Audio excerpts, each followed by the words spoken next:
Hello young writers, so in this video I'm going to show you how you can do voice to text on any phone or any device. Okay, so for that I'm in the Note app. So right now as you see the keypad is on, but I'm not going to type it, I'm going to do voice to text. So what we have to do is just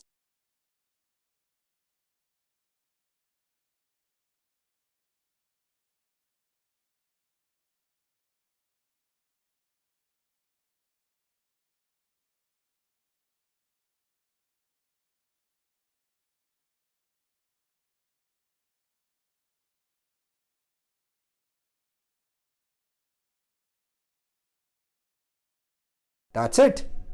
So that is how easy to use voice to text. So just go use voice to text on any phone and you can just finish your books really fast. Happy writing, young authors.